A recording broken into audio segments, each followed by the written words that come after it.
From LPM, Louisville Public Media. Support comes from the Eye Care Institute and Butchertown Clinical Trials, where they strive for diversity, equity, and inclusion within their staff, patients, and clinical trial participants. To learn more, visit butchertown.clinic.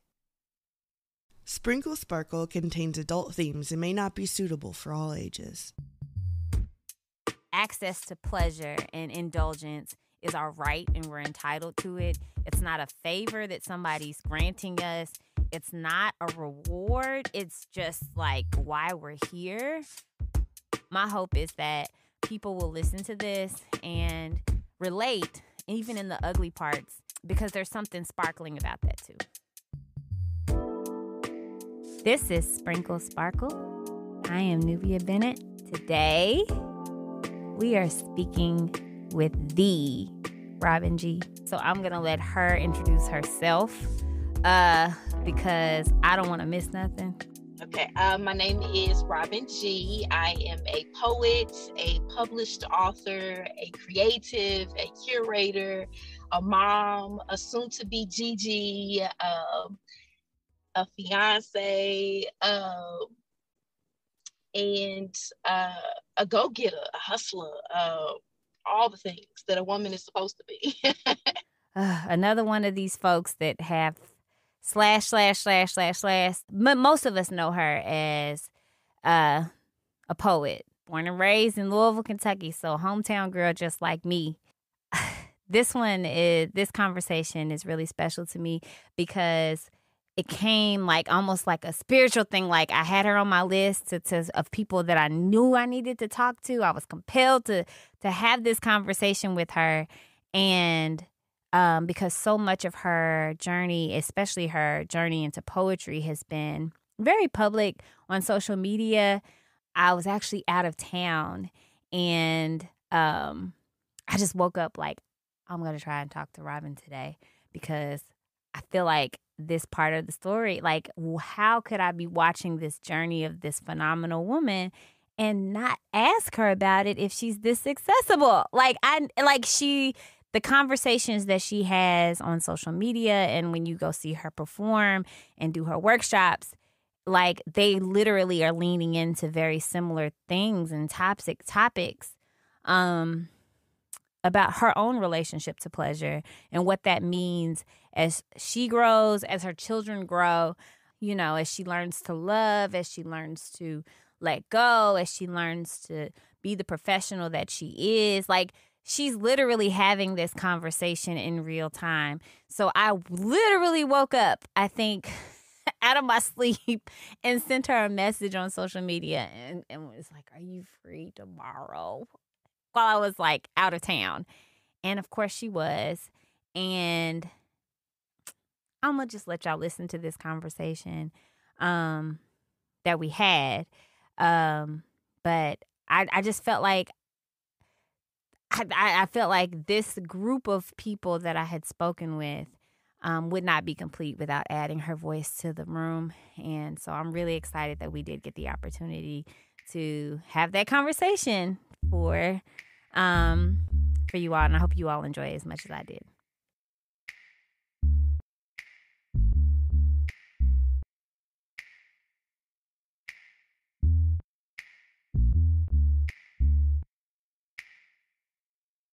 The word pleasure means something different to everybody. So when I say that word, what does it mean to you? To me, it means to be pleased, whether it's my spirit, my body, my mind, my, physical, emotion. Like, it just means for me just to be pleased by something, someone, or by myself. Using that definition, to be pleased in all of the ways, what has been your relationship to that word? So I struggle with being pleased. I struggle with allowing myself to be pleased in certain moments of my life, as if sometimes I feel like I'm undeserving of that pleasure in a sense. Mm-hmm. So my relationship with pleasure or to be pleased is tumultuous, I would say. because sometimes I take that from myself as almost subconsciously a punishment, as if I'm punishing myself for either falling short or, I don't know, just not feeling worthy of it. Or sometimes I abuse it in a sense. And I mean like sexual pleasure, like as a single woman, especially like after heartbreak, or sometimes we go through a lot, and I either deprive myself of it or I overcompensate myself with it. So I guess I could say that I'm on a journey of that. I don't believe in black and white. I don't believe that anything's black and white. I think it's black, purple, white, green, orange, red is my favorite color. So I guess I'm on the journey of kind of finding a healthy balance of that, of knowing that I'm worthy of it, and knowing that I don't have to overindulge because it's not going anywhere. Ooh. Like I don't have to, I can take my time with it. Even on those days where I don't feel like that I'm deserving of being pleased by anything, I guess I'm kind of on a journey to not thinking that, because I'm always worthy and deserving to be pleased by whatever my heart desires. But the overindulging part of it is just to realize for myself that it's not going anywhere. And I don't have to overdo it. I don't have to cram it all into one weekend or one day. You know what I'm saying? So yeah, just trying to find a healthy balance. Thinking about the role of pleasure in what that looks like. And because you keep mentioning how because of your story, or in spite of your story, you felt like maybe you don't deserve it. Can you tell me more about that? In regard, when we say pleasure in a sexual sense, I think that I acclimated myself with sexual pleasure before I was ready for it. And I think a lot of women can attest to that. Like at 16, I had my daughter at 16. A 16-year-old body is not supposed to grow a human.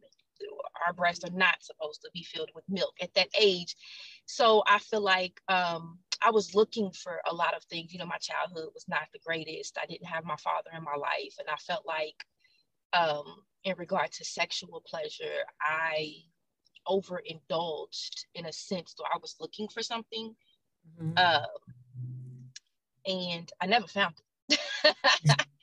And I thank God that I only got a baby from it, and not, a lifelong illness or disease or what have. But yeah, I think that I acclimated my body to sexual pleasure long before I was even ready for it, in regard to with another man or another person. And I think that came from me just looking for something. And then and where I was, the women that I was around, they're like, you're beautiful, girl. You better use it to your advantage. You can get this, you can get that. So then it turned into that unhealthy transaction. So I believe that all of my sexual exchanges and when I received pleasure through sex was always unhealthy.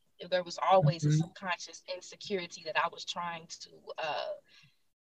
feel, a void. That I have a poem where I have a poem, Unwrapped, where it says you weren't just fitting inside of me, you were filling a void that was so much bigger that I had subconsciously wrapped myself in. So it's always been, as far as sexual pleasure, that I think that had always been an unhealthy exchange. And at 38 years old, I am just getting to the point to where I don't feel like that is my hidden weapon, or my, you know what I'm saying? Like I don't have to use that to my advantage. At 38 years old, I was finally getting to a place to where it was pleasure. It wasn't for anything. It wasn't to get anything or to feel anything but pleasure. So yeah.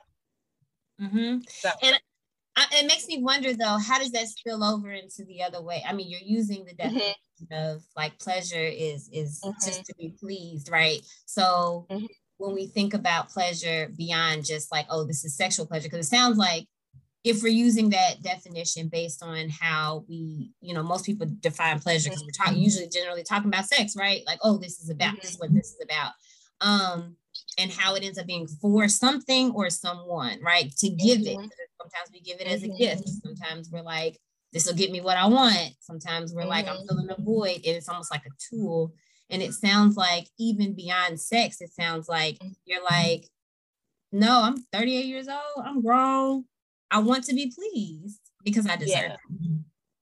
So I think it kind of spills over into the other aspects of the way that I define pleasure is when good things happen to me, I feel like, why is this happening to me? Why I still have that imposter's syndrome to where I'm like, okay, I'm so excited. I get to do what I love. I'm so pleased by this. This brings me such great joy, but why is this happening? And I'm afraid. I'm always afraid that the other shoe is gonna drop. I'm always afraid that I'm gonna die before I get to if we want to go to that extreme, like I'm gonna die before I even get to fulfill this dream or this journey. Like, so it spills over to that as well. If I find myself sitting on the couch reading a book, I'm like, girl, get up and wash those dishes. Or, you know what I'm saying? Like, get up even if I get caught up in writing or just doing something that I am pleased by, I feel like I always have to be doing something more productive. So that's in a sense of me saying like, oh, I'm not worthy of just sitting here and just chilling or just being pleased by this bubble bath or taking pleasure in reading this book or taking pleasure in Netflixing and chilling all day. Like I always feel like I have to be doing something. I'm not worthy to just sit here like this. I'm not done yet. There's still more to do.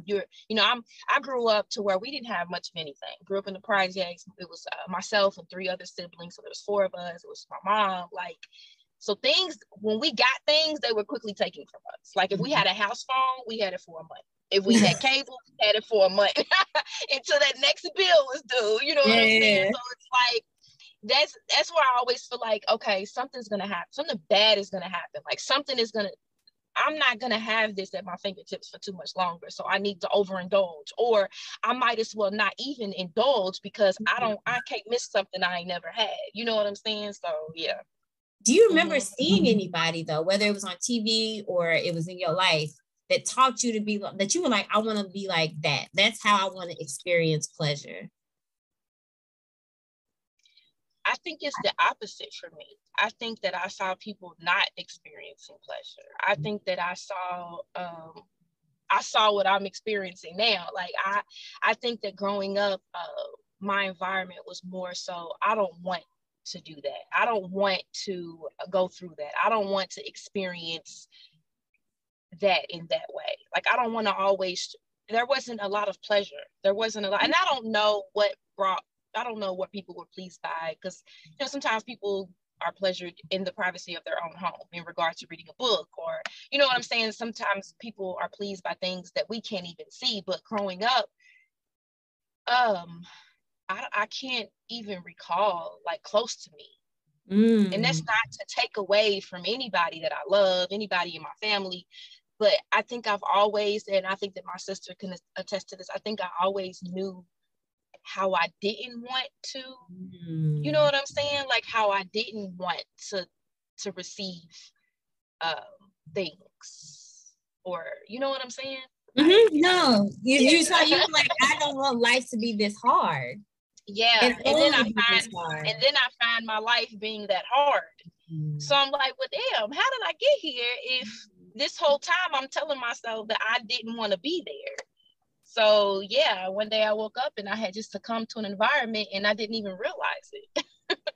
But do you think that, I mean, that's really interesting though, thinking about if you don't have these models of like, I want to do that. Like this, like seeing somebody, because I mean, I'm sure we can identify those things now. I mean, part of the reason I'm even having all these conversations now, I'm like, ooh, I want that energy. Yeah. That's it. That's the 1 or the 2 or the 25, and just thinking about like, you see it now and you recognize like, oh, that's it. But like thinking about when you talk about your journey and you're like, I don't want this. I don't want any of this. And then you look up and it's exactly what you say you didn't want. And how much of that may have something, I don't know, I don't have those answers, but how much of that may have had to do with the fact that you didn't see what you wanted. You just knew this ain't it for me. Yeah. You don't know how to get there. Yeah, exactly. I think that has a lot to do with it, because there wasn't really a blueprint for success. There wasn't really a, I wasn't even the first to get my high school diploma. I think my brother, he was the first to get his high school diploma, but it was from prison. And then, I got my GED, and I think my little sister got her like, there wasn't really a blueprint. And again, that's not to take away from anybody, because we only know what we know. You know what I'm saying? So there wasn't really a blueprint to success very close to me. But of course, now I'm like, I want that. And my main thing, success to me, pleasure to me, is freedom. I just want to be free to feel, to do, to think, to breathe the way that pleases me, and not have to survive, not have to, because I don't even recall actually living. I've always had to fight for I've always had to fight for everything in my life. I've always had to fight for peace. I've always had to fight for this and for that. And I've always fought to survive. And I never just kind of existed. And yeah, sometimes now, I sometimes find myself existing and just being content with that. But then I'm like, okay, girl, get up. That's something you need to do, So I think transitioning from that survival mode to simply, okay, girl, you got some freedom now. You have worked and sacrificed and did all of these things. Like, people know you because of what you've worked for. So you can be pleased by that. Like, and I find myself like, I have to remind myself, like, girl, you did not just wake up and get here. You have to fight for this shit. So enjoy it, bask in it. Say, okay, yeah, because sometimes I do have those moments where I'm looking at myself in the mirror and all that humility goes out the window, and I'm like, bitch, you did that shit. You built this with your bare hands. My name, literally my first name and last initial, and the gift that God gave me. I have built something that is becoming an empire. Not only for myself, but for my children and for my grandchildren. So, no, but like, one of my dear friends always told me, and the first time she told me this, I was like, what? She said it to me. She said, humble is a trap for Black women. And I was like, what? Yep. Like, because, we are, it's of course encouraged to be humble about the work, which is actually very much a trap for us. Maybe not for other people, but for us specifically, because people expect us to show up and just do the work. Like, and because so many of us have definitely not the same experiences, but very similar experiences, in that whether we had kids at a young age or whether we, just had to take care of people, because, we're also expected to take care of people all the time, whether they're our kids or not. So no, you're right about that. As Black women, we're told we're too quiet, we're too loud, we're doing too much, we're not doing enough. Like, there's always like, shut up, let me just do me.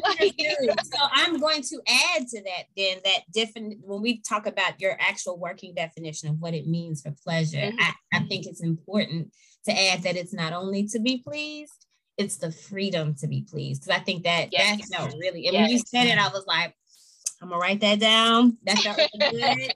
Yeah, like just the freedom of existence, because you've had to fight for so long. Because it makes me think, even to your point earlier about how when something good does happen to you because of what you've worked hard for and what you fought for all this time, you're like, do I deserve this? Because I'm not fighting right now. So how has that transition been? Tell me more about that transition of switching over from just survival mode. Because you got a whole baby that's grown. Yeah, it's been surreal. So just recently, I have an opportunity, an amazing opportunity that affords me the luxury of doing what I love full time. Like, and they came to me. I didn't have to apply. I didn't know about it. Like, they literally came to me, and I'm looking around like, it won't me. Like, is somebody gonna come out with this camera? Where's the cameras? I need the cameras, right? And she's like, yeah, we want you. We see you. You have been putting in the work. And she started naming all of these things and giving me my props and my accolades. And I'm like, keep talking, sis. But yes, I had to really like get out of that, like, girl, you have not been doing all of this for no reason. You have been working your ass off and people see you. And it is finally everything that you've been praying for, every sacrifice I've ever made is coming into fruition. And it's just like, I have to constantly remind myself, like, girl, you good. This is yours. Nobody's going to come and take it. I have been like, oh my God, I just recently signed the contract, the paperwork, and I'm like, something going to happen. They're going to change their mind. So it's a struggle. It's surreal. And it's just like, it's a constant for me to remind myself, like, you good. Like, you good. You are getting to the point where you are good. Like, you don't have to fight. I still got to do a little fighting because I'm not there just yet, but I don't have to fight as hard. I can take some days off from fighting, and I can afford to take a few days off from fighting. Like, I ain't gonna fight today. As in the past, I'm like, I have to fight every single day of every minute of every hour. Like, I have to, in order for me to even breathe, I had to fight. And now where I'm at the point to where things are easier, yeah, it's hard to I constantly have to remind myself, like, sis, you're not gonna die before this happens. Chill. You are deserving and worthy of this, and I have people around me that remind me that, like, I'm like, oh my God, can you believe that this is happening? Can you believe that came for me? And they're like, yeah. Every day. Yeah, sure. For sure. Like, so it is a constant, and I can't wait until the day when it's not. I can't wait until, and I always want to be thankful and grateful for every opportunity and every experience, but I can't wait until the day where it's like, I was waiting for you to ask me that, or I was waiting for you to come to me about that. Like, I can't wait until I get comfortable for that in that sense, to where, like, girl, of course they came for you. It's a struggle. It's a constant struggle, and I can't wait to surpass that part of it, if I ever do. You will. And I think a lot of that has to do with people, like, to your point about the people you have around you. Talk to me about that. Like, how is the role of relationships impacted your pleasure practices? So I used to feel super guilty, especially when Robin G started, like, getting bigger. Than, like, I used to feel super guilty because it always seemed to be about me. In every relationship, like, hey, I'm having this event, or I'm doing this, or I'm doing that, or can you show up? Can you do? So, and I used to, because I have two very best friends that I call my soulmates, Courtney and Lacey. Those are my white girls, and and so, and they're always so 100% supportive, and I'm always thinking, like, it's always about me. And even with my sister is my very first best friend. And it always used to feel guilty, like, it's always about me. It's always about me. And then my fiance, he kind of put it into my head, like, we are here to push you because it is about you. We see something in you. We see you're the golden egg. Like, so and then the type of heart that I have, the type of person that I am, of course, when I'm going up, I'm taking everybody with me. So the people, and it hasn't always been that way. Of course, I've had some people, remind me of, oh, girl, you used to sleep on my couch, or I remember when you was homeless, or I remember when this, or so. Of course, I have people remind me of the bad things, but I've had more people remind me of who I am, and that I'm talented and I'm gifted, and they've never, every time, it seems like every time I doubt myself, or every time I feel like I'm unworthy, or why am I doing this? I just need to be normal. I just need to be regular. I get on Facebook, or I get an email or a message, and somebody is telling me that I spoke for them, that I inspire them, that I say words that they cannot dare say, but I'm telling their story. Or, like young writers and young poets, they always reach out to me, like, can you read my poem? Like, that shit right there is everything for me. And that just, it always reminds me that I'm doing what I'm supposed to be doing, and that I can be pleased by that. I can be pleased by knowing, I can take pleasure in knowing that my gift is more so sometimes for other people than it is for myself. And I'm reminded by that, by the people who love me. And sometimes it's a lot, like my kids, sometimes I don't make basketball games. You know, I'm booked months out in advance, and my son comes home and he's like, well, I got a game. And I'm like, I've been booked for this wedding for 2 months now. I can't miss it, you know. And they really keep me humble, because I don't care what's happening. I could win a Grammy and they'd be like, okay. I'm like, this is not normal. I could be on the radio and they're like, okay. Like, they think that it's normal, and but then sometimes they remind me. They also remind me of who I am. They be like, you're Robin G. Like, my friends talk about you all the time. My son, he's in high school, and he's like, girls at my school is always posting your quotes on my Instagram. And, you know, so every person that I've encountered, they remind me. They, even when I don't think that I've forgotten who I am or who my gift is for, they remind me. And I am so grateful for that. And that gives me a sense of being able to be pleased by, okay, I have a gift. And sometimes that shit is heavy.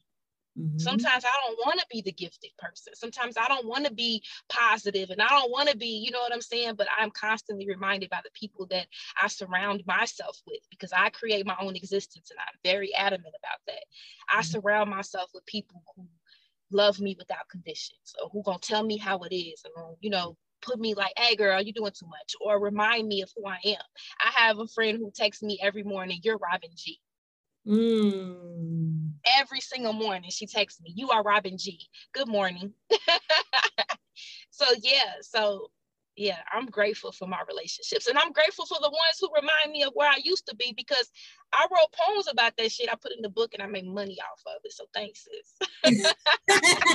Because really a lot of your work is your pleasure practice, because we know how much joy writing and speaking and giving to community is your pleasure practice, which I have some questions about that too, because that's a whole thing, making your work your pleasure practice, right?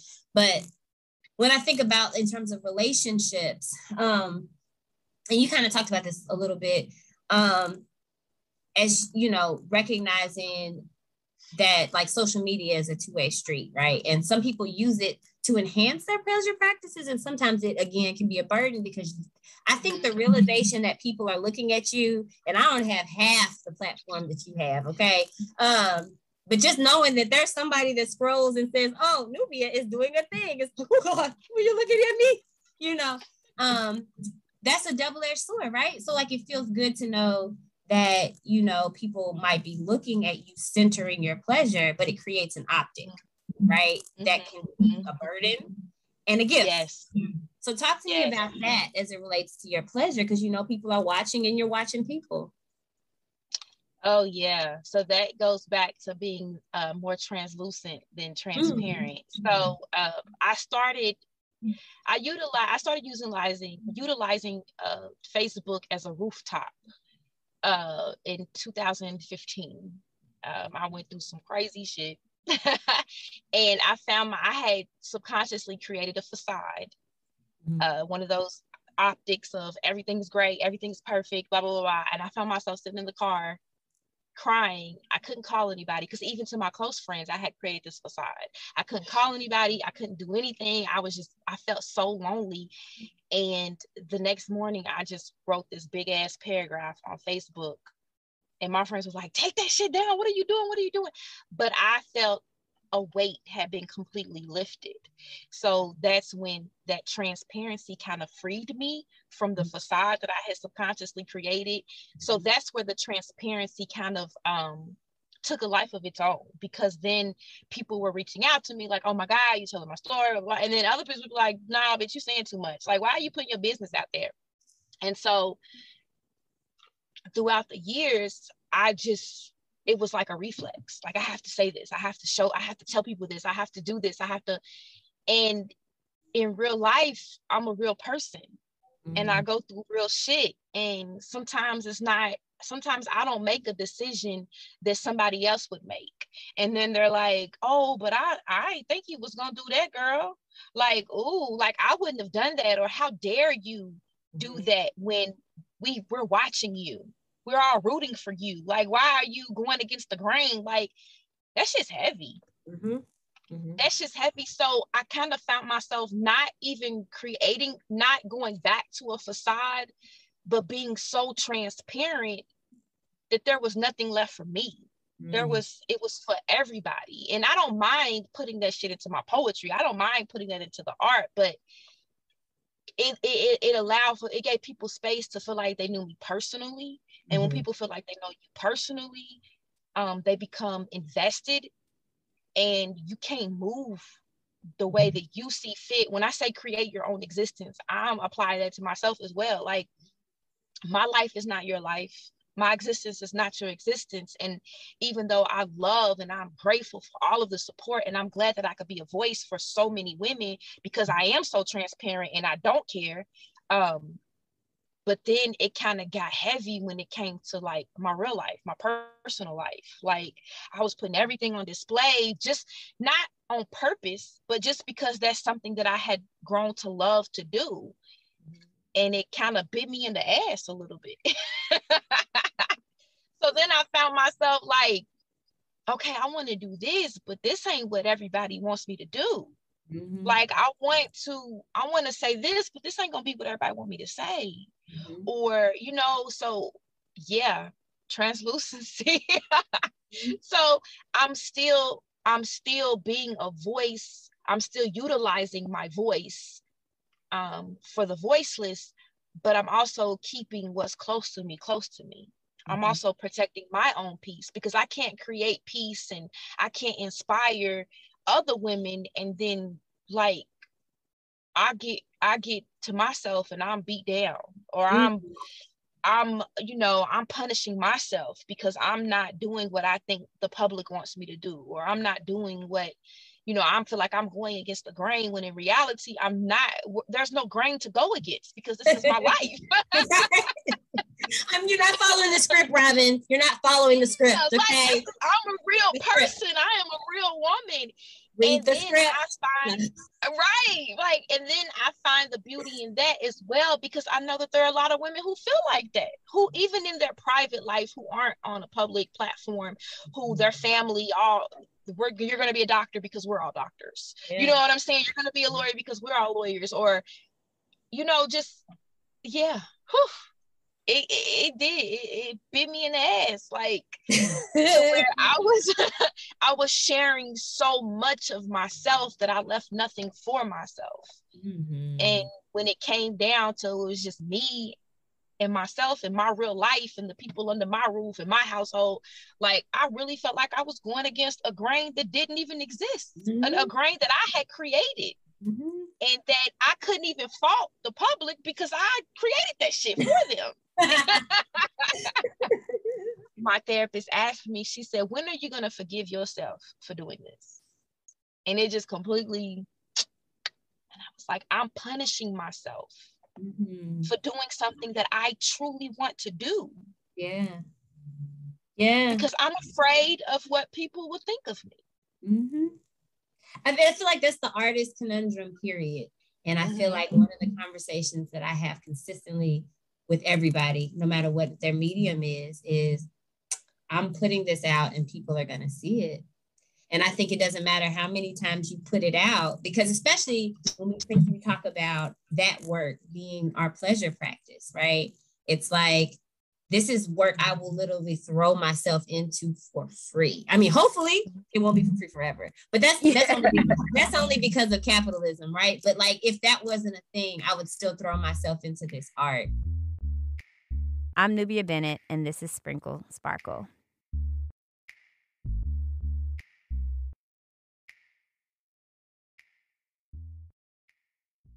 Support comes from the Eye Care Institute and Butchertown Clinical Trials, where they strive for diversity, equity, and inclusion within their staff, patients, and clinical trial participants.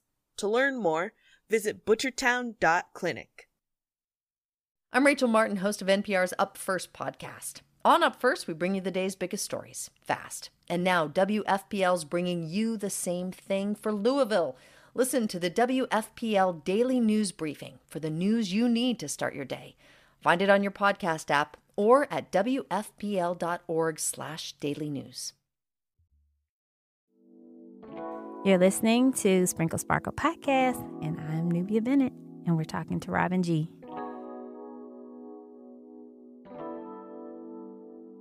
When you think about this work, because as you know, the work is hard. What you love to do is work, right?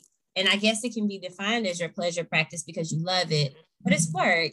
And then you also have the work that you don't always love to do that's around the art, but then there's also the work of like life because it exists. Mm-hmm. How do you navigate all of those things? Whew.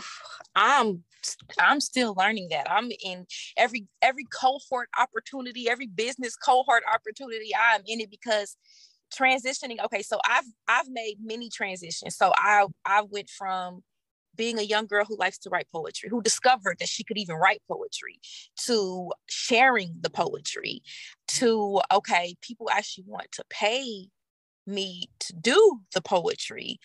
Oh, okay, like this can bring in some real revenue. Oh, I don't just have to do poetry. I can do this. I can create workshops. I can facilitate these workshops that I've created. So like, at first I struggled with, okay, I don't want this to be a business because now I can't find pleasure in this anymore. It feels like I have to create. I have to produce. And it kind of took away that pleasure of just writing. Like I had looked up one day and I hadn't written a piece just to write a piece, not being commissioned, not for a certain something, not for a book, just because I wanted to write. Like I'm talking about, girl, I used to be on the TARC writing on the back of the transfers and would end up having to walk. It's before phones and stuff. I would end up having to walk instead of catching the next bus because I didn't want to give up my transfer because it had a dope poem on it. So like it went from just writing, just the whole sitting in a field of flowers and writing poetry to like produce. So I looked up and I was like, damn, I haven't written a piece for pleasure in a long ass time. Like everything's been commissioned, everything's been for a reason. Mm-hmm. And so I had to sit back and be like, okay, G, no, you have got to write for yourself.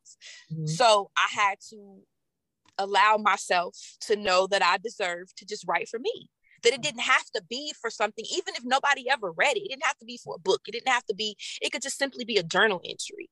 So I'm still trying to find that balance between the accounting part of it, you know what I'm saying? Like, I hate that shit. I hate all of it. You know, even from the Stanza Collective, the shipping gets on my nerves. Like, so it's been a hell of a transition, and I'm still transitioning, especially when, you know, because I just recently left my full-time job. So I left healthcare. I was in healthcare for 15 years. I just recently left healthcare. So transitioning from it being a hustle to a lucrative business has been hard as hell. And it does take away the pleasure of doing what I love to do when, okay, now you got to do this and you got to do this and you got to report this and you got to make sure you're doing this and you got to do this. And you know what I'm saying? So just kind of finding a healthy balance between finding pleasure is being my pleasure work and it being my work has been hard, has been a struggle. So every business cohort opportunity that comes across, I'm like, I'm signing up for it. Teach me. Teach me. But I'm grateful that I can do this work. I'm grateful that I can get out into the community. I can go into classrooms. I recently did a workshop at Maryhurst. Oh, I love those girls. And I saw words of affirmation work within 45 minutes. I'm talking about these girls were timid, and at the end of the workshop, they were asking could they share from the front of the classroom. Like, so I love that part of it. I love that I can do what I love and actually make money from it. That's a blessing. Not everybody has that opportunity. So yeah, that is a blessing. But the balance, girl, when you figure it out, I told you we're gonna write a book. We're gonna put it in a podcast. We're gonna be sitting on Oprah's bestsellers list, and we don't have to do any of this anymore for pay. I'll do it for free because I figured out the solution. Okay. Because like I said, I'm grateful for this opportunity to be able to do what I love and actually be able to live off of it. because society says we got to pay bills and shit. But it's hard to find that balance. It's hard to keep it pleasure work, because sometimes I find myself dreading, like, damn, wait till the very last minute to write something, or wait till the very last minute to do something because I'm dreading it. But I'm like, bitch, you love this. Like, what are you doing? But it's the business part of it that, yeah. So yeah. Whew. No. So what happens? What is your, I don't want to say your red flag, but when you're like, oop, oop, oop, there it goes, right there. Your red, I don't know what the saying that it is, when you're like, this has moved over from one end of it. Like, it's no problem if it moves over into the pleasure part, but I guess when it goes too far over into the business part, which is a necessity, almost a necessary evil, and at least in your case, because it's not part of it you love. But because this started as the thing you just knew, got you through the hard times with a young child at a young age, you know, and then, you know, when you had twins, you know what I mean? Like, right, you know, like you have a whole family, right? Yeah. And the moments that you felt like you were doing this for yourself, this was the one thing that you knew you could come back to that brought you back to your center. So what happens now that this is your job too? I mean, it's also always been your thing, but when it's your job too, what's the signal that's like, oh, this has moved out of my pleasure zone, because there's no clear boundary. Like, I go to work, I come home, I do this work, and then I click off and I'm done, you know, but poetry is then your life, and it's your work. So when do you know when it's gone over too far, and then what do you do? When I dread writing. When I dread it, when I put it off for as long as I can. And I'm like, girl, you love to write. I have to remind myself that I love to write. So that's when I know that I'm saying yes to too many things, or I'm putting too much on my plate. I'm scheduling too many things. So that's when I kind of, I'll clear a weekend, and I'll be intentional about just sitting down and just writing for myself, or just reading a book, because for writers, all writers can attest to that, just reading a good book feeds you. You know what I'm saying? So it feeds your vocabulary. I keep my notepad open when I read books, because I'm like, oh, I never heard of that word. I bring mine on vacation. Like, I ain't never heard of that word. That's a pretty word. And then I write it down, I look it up, and I use it in a sentence. So when I get to the point where I'm dreading to write, because that's the essence of me. I'm a writer. So when I get to the point where I'm like, damn, like, I don't even want to write this, or I'm waiting to the very last minute to sit down and write something, or I busy myself with everything but to write. That's when I know, like, okay, Robin, time out, because this is what you love to do. Like, you've done this with your eyes closed. Like, you write, you're a writer. So when I get to the point where I'm dreading to write a piece, or I try to do everything but write the piece, that's when I know, like, okay, you're doing too much. This is the business part of it is consuming you, and you need to take a step back and get back to the root of it. Get back to the writing, the poetry in the field on the back of a transfer. You know what I'm saying? Get back to writing with your eyes closed, and just get back to that. So yeah, when I get to the point where I'm dreading to write, that's when I know, okay, I'm kind of red flag. So then, how does being a Black woman impact the ways that you've accessed pleasure, even now or even over time? Because as we know, that makes everything harder. That goes back to the undeserving of finding pleasure in those things that I love. Like, I need to always be super. I need to always be working. I need to always be fighting. I'm a Black, you know what I'm saying? Like, I think that being a Black woman, it's just another obstacle of allowing myself the freedom to be pleased by things that I love. Because why am I deserving of this? Why, that goes back to the whole I gotta be humble thing. Like, like, settle down. You're getting too excited. You know what I'm saying? You're getting ahead of yourself, girl. Like, chill out. Like, you don't belong here. You don't belong in this space. Like, always take pride in representation, because whenever I go speak to young girls or young children, period, I let them know, like, I am not allowed. I have performed in places that I could only take field trips to as a kid. You know, Kentucky Center was a fortress. Kentucky Center. Did you grow up here? Yeah, so Kentucky Center, riding past Kentucky Center, I'm like, I'm never going in there. Like, that's too, like, who goes there? Like, my mother would never come home and be like, hey, come on, we're going to see the Nutcracker. Like, what? That's a field trip type situation. So, I feel like I'm going on a tangent. What was? It was. What does it mean? You know, as a Black woman, how has that experience? I think that it's heavier for us as Black women because of the representation, you know. And then we're taught not to be too loud in the room. Sometimes we're the only Black woman in the room.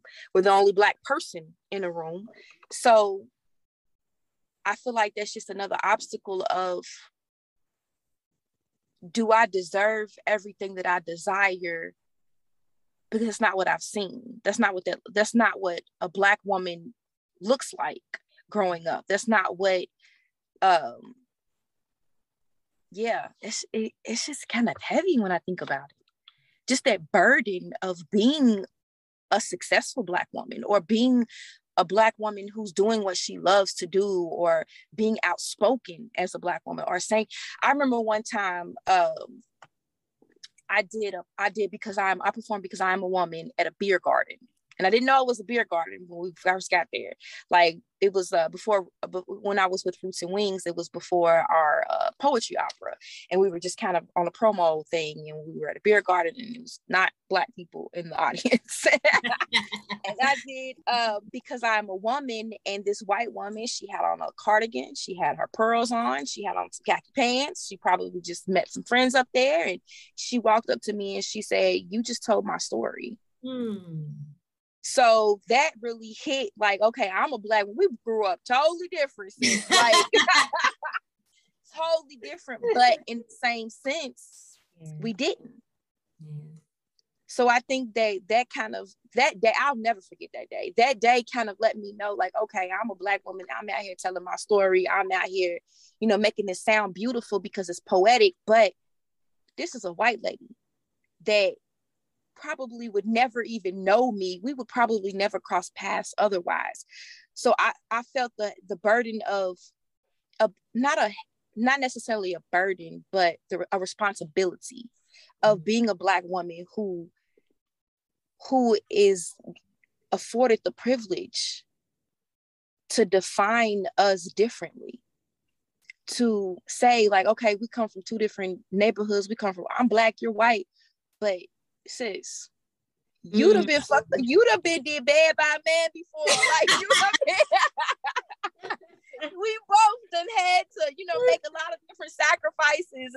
You know, and they don't necessarily have to be one and the same, but a sacrifice is a sacrifice is a sacrifice. Yes, real life. So I feel like I'm afforded the responsibility to be able to poetically deliver a message that not only reinforces that just because I'm a Black woman doesn't mean that I don't belong in this space, or that we haven't gone through the same things, or that I'm not allowed to take pleasure in doing the thing that I love. Of course, I'm a Black woman that was raised by a white woman. My mother's white. I'm biracial. So at the opposite end of that is, you're not really Black. But you're not really Black. But you're not really a Black woman. But you're not really, you know, like, and I have to remind people, like, sis, I am Black, because ain't nobody gonna walk up to me and be like, wait, is your mom white? When you see me, you see a woman of color, period. So I used to hate that.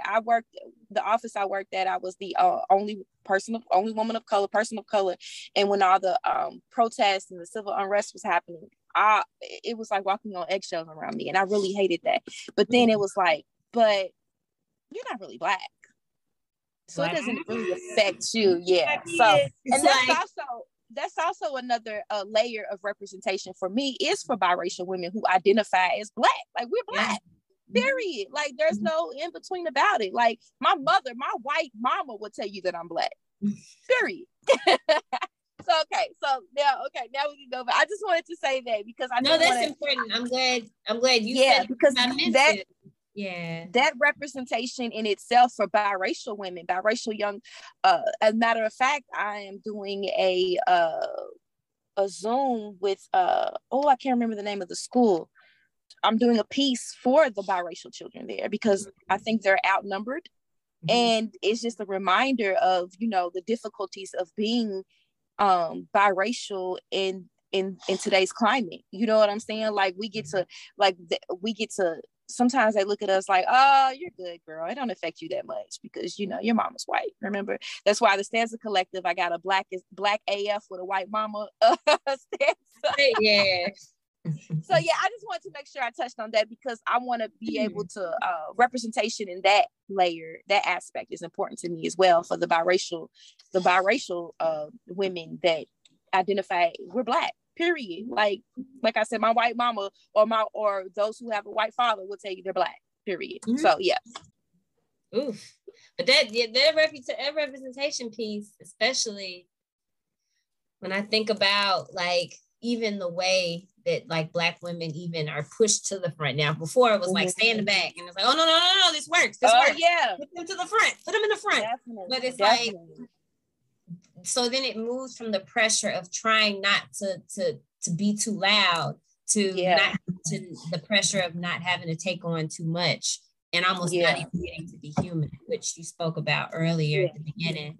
But of course, I like to swing the pendulum the other way for balance. So now that we know how hard that is, talk to me because you are Robin G, the spoken word extraordinary. Like I just keep trying to give you a new title every time because really at the end of the day, you are just the Robin G. Period. That's it. We're done, right? Speak to me about a pleasure, real or imagined, that you look forward to as a Black woman. As you, as all of the you that you are. So I fell in love with lash extensions about 2 years ago. So I look forward to that. I look forward to getting my nails done. I look forward to pedicures. I look forward to not having to wake up at the crack of dawn. I look forward to be able to sleep in just a little bit. I look forward to shopping. And this is imagined. I look forward to coming home to my big ass house where my kids know not to eat in the living room. Everything is exactly where I left it. My children and grandchildren playing and me sitting in my little office space with all my awards and accolades on the walls, just writing and just being free. Like I look forward to that, to freedom. And I say freedom, like not as in like physically, but just mentally and emotionally, just being able to just be. I look forward to that. I look forward to, like I said, getting my nails, but I look forward to being pampered. I look forward to a love that doesn't tear me down. I look forward to, I cannot wait to smell my grandson. I can't wait to just sniff his little neck. Just his little toes. I can't wait to see my daughter. I can't wait to see Cherokee as a mom. Just seeing her belly grow has been, I can't even explain it. So yeah, I look forward to that. I look forward to the moment in which I sit up in the bed and I'm like, I'm free. I'm free. I'm free. I look forward to my wedding day.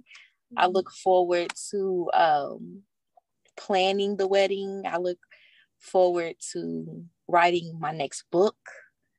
I look forward to walking into an office space that is mine. I look forward to creating a cohort for young writers. I look forward to a lot. I'm looking forward to a lot of things. And I don't want to get so overwhelmed that I feel like I'm going to die before they're all come to fruition. But that's just hearing those things is like, and actually that may actually be my favorite question to ask when I have this conversation, because when I so often, especially because I'm focusing on Black women, right? how we're not allowed to dream like that. Like, or people will look at you like it's silly to just like, I look forward to, like you said, just having a love that doesn't hurt, to waking up in my bed and just feeling like I'm free to just do whatever I want to do today. Like those things feel like such small things to ask for. But when you hear somebody say, this is what I look forward to, and this is what I want to see, and the wistfulness even in your voice or in anybody's voice when they say it, it's all, in some ways it feels like almost heartbreaking to think that we have to wish for these things, but then at the same time it feels empowering. It's like, no, I wish for these things too. And like the collective energy around, I wish this for myself, I wish this for my children, for the people that I love and the people that I see in the world. Like I just every time I ask that question and I get those answers, I'm just like, oh God, I'm emotional right now. Okay, stop it. But like, so we can bring it back to the ground to round it back out, right? Because we're kind of at the end. These conversations feel like they take 10 minutes and then look down and it's like, oh, it's been 2 hours. Okay. Okay, I just spent 2 hours. But I know it's the end of the day, mostly close. It's dark-ish. But what are you looking forward to? How are you looking forward to centering your pleasure today? If you've not done that already. So I want to go home and I want to pour myself a glass of wine. And I'm trying, ever since my therapist made this big revelation, I'm trying to find one thing to forgive myself for every day. So I want to go home and forgive myself for today I want to forgive myself for taking on someone else's shit. Ooh. Yeah. So I want to go home. I want to find me some cute shoes for tomorrow night. And I want to go home and have me a glass of wine and not have to cook dinner because we're going to pick something up on the way home. And whether it be mentally, whether it be quietly, forgive myself for today for just taking on someone else's shit. That's what I look forward to, and just being at home, putting on my pajamas and just being at home. In my old age, I find so much joy. No, because you're only like 2 years older than me. So we don't get old, we get better. Just like the wine you'll be drinking. Thank you very much. But this, my spirit woke up. My spirit woke and was like, make sure that you get Robin on this conversation. Like, even if we've been going like ships in the night, this is what we're doing for like 6 months. It's been like this for 6 months. But my spirit was like, I think you need to talk to Robin and just have this conversation, because I think she's gonna have exactly what you need about pleasure, about centering pleasure, about just the journey of making pleasure something that works for and with you. And when I tell you it's been everything that I imagined, but I didn't have the words for it, it's just like my spirit was just like, yes, this is it. Today is the day. Today. And I'm so grateful to have this conversation with me, because you spoke to me in so many ways that I didn't even know that I needed today. Again, I feel like I said this every single time. I want you to take away from this conversation whatever you got, because I think we're all coming into this conversation from what we've learned is that we're coming into this conversation from such very different perspectives and standpoints and just spaces that I feel like there isn't any one thing you can take from a conversation like this. You take what resonates with you. And then pass it along. I sure hope. I've been watching Robin's journey for a really long time. That's a thing that happens here in our great community, our great city, is if you've ever gone to school with somebody or you know somebody that knows somebody, you watch them and you learn from them and you see them, even if you don't see them often. And then with social media, you add that, it makes it even more visible. And so a theme that I pulled from this, though, was this idea of deserving, first of all, because, she highlights this experience around like learning what she did not want from the people around her, like their relationship to pleasure, from the people that she grew up around. So she knew very clearly what she did not want. But she didn't really have a lot of examples of what she did. And then even once she did start seeing examples of things that she was like, "Ooh, I want that, I want that, I want that," there came the issue of, do I even deserve that?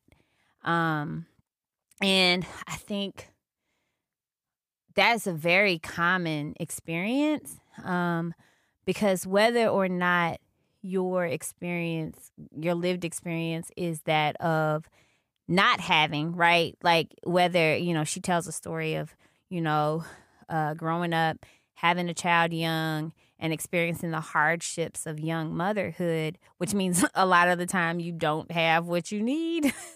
I can attest to that. But then whether that was your experience or not, this idea around whether or not we deserve the pleasures that we find out that we actually want, or even deserve to figure out what we actually want, that gets in the way before we even start asking for what we need. So I think that was something that was really highlighted in this conversation. The other part is, as a person who has done this journey so publicly, right? From the beginning, right? Because the way she tells the story about having a child young, you're very, very visible. When you're young, at least in my experience and in the experience of other young mothers that I know, it doesn't matter if you are posting things on social media or what, because I'm also part of the pre-social media generation as well. If you're young and you have a child, that's visible and people can see it. And you don't have to brag about it. You don't have to talk about it. People can see it. It's visible. So in her case, her journey was very visible from the very, very, very beginning, right? For better or worse. And then as she leaned into her poetry as a profession, and people, gained recognition, her journey is still very visible, right? Like it's visible. And then even as she, was, as her children were growing and her family, all of this stuff was visible. Everything was visible all the time. So this consciousness around what does that mean to be visible, but still keep something to yourself? And how does that impact your relationship to pleasure? Because if everything you do feels very visible, the things you enjoy feel visible, the things you don't enjoy, the things that happen to you, people can see. So the other part of the conversation that came out was, how do you share? How do you determine what you want to share? But when you realize that telling your story is helpful to people, like people are inspired by your story, but how do you keep what's yours, right? Like, how do you determine which parts of you want to share? So she highlights this thing, her difference between being very transparent, between and being translucent, where the lessons and the lessons are hers to share. Are important to share, right? Because she recognizes the responsibility that comes with visibility, right? As her star continues to shine and grow, which I'm really excited about. But she also gets to hold parts of it that are hers. And not only just holding the parts that are hers, that bring her pleasure, but also deciding that if those parts that are hers to share, that she decides she wants to share with the world, are judged, that don't belong to her. Your judgment doesn't belong to her. That's yours. That belongs to you. And I think and we've talked about audacity before in other conversations, but the audacity to go from wondering whether you deserve to go after and hold on to the things that bring you joy and bring you pleasure, to go from there to a place where you're like, I dare you to tell me that what brings me joy is wrong. Like, that's a separate pleasure journey, I think, even than just figuring out what brings you joy and what brings you pleasure. Like, that other part of that is a whole different journey that I think needed to be highlighted and is important in the age where everything we do is posted online. So really knowing, one, that you deserve, pleasure and joy because you exist in this earth as a marginalized body, but also that you deserve it, but then you also the act of resistance is saying, not only do I deserve this, but your judgment belongs to you and it doesn't belong to me. And so I think that just having the audacity to just believe that and to live your life that way and be an example of that, not only for the people that are watching you, but literally the people that are watching you and growing up, her children and now her grandchildren, and just the people, everyone, really just everybody can see that. So I think that turns visibility on its head, because it's like, yes, you can see me. Yes, I'm living my life and I tell what I want to tell, but also your input, unless it's building me in this space, it don't matter. And I think it acknowledges, again, all the complexities of what visibility brings and all the complexities of what it means to be a Black woman in a world that seems to hate us. But at the same time, it's very simple, because we deserve it because we exist. That's it from me today. Now I want to hear from you.